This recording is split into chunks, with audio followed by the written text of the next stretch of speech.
Hello and welcome to my channel, My Garden, My Passion. I've done a series of videos on gardening during monsoons, and they are about the magic that has been created by the monsoon rains in my garden, the benefits of rainwater, and the problems and challenges. One more important activity that should be taken up during the monsoon is propagating of plants. So I thought I will talk about propagation of plants today. So here is a bunch of plants that I have propagated. They are different hanging plants. I have the creeping Charlie, the turtle vine, the baby tears, and there's an odd begonia here. As I show you my other propagations, I will tell you why monsoon is the best season for propagating. This is my propagation area, and I have propagated a lot of plants. Now, why monsoon is the best time for propagating is because the moisture and humidity in the air is very high. Moisture and humidity in the air encourages root growth, whereas, as I mentioned in my earlier video on rainwater, rainwater is rich in nitrates, and nitrates are good for foliage. So for both root growth as well as the foliage growth, monsoon is the best time. And the success rate of propagating in monsoons is very high. Though I have ideal conditions all around the year, I notice that the success rate is very high during the monsoons.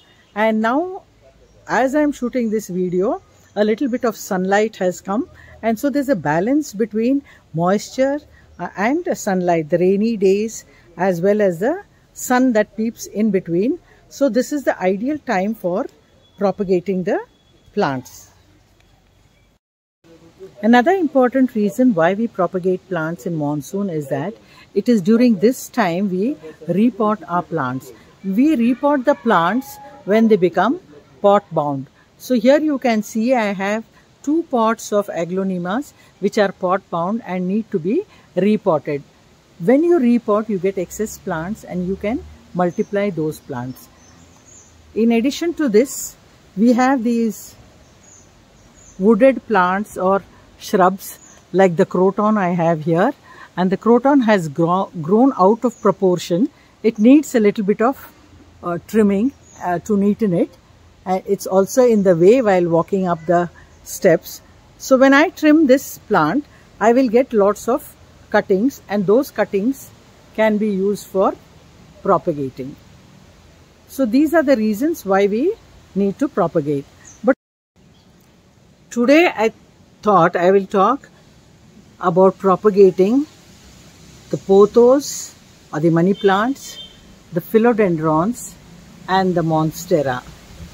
Though this is the best season to propagate other plants too, I will be showing you how to propagate these plants because the principles behind propagating these plants remain the same. So here I have excessively grown pothos, excessively grown philodendrons. I have this small leafed monstera dansoni, and then I have the philodendron micans which has stuck to the wall.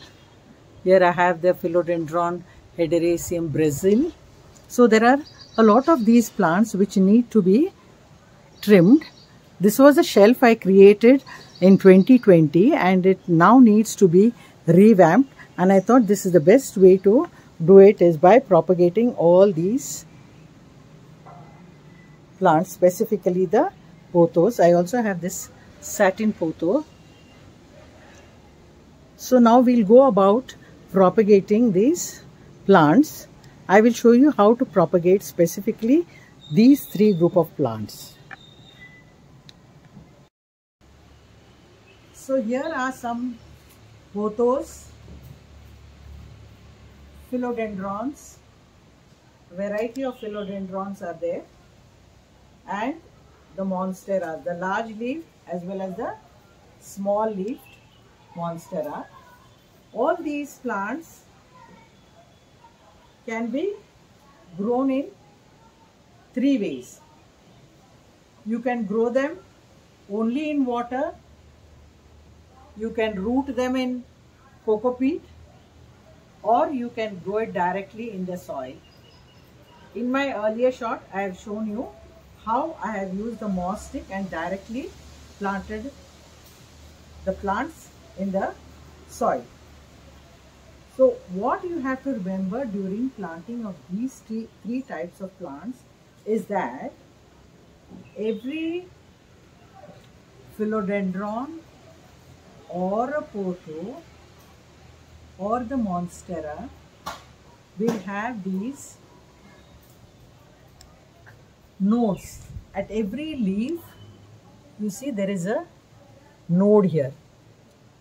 This is the Manjula pothos. Then I have this another pothos, the lime lemon or the golden pothos. So at every node you can see some roots coming. These are aerial roots.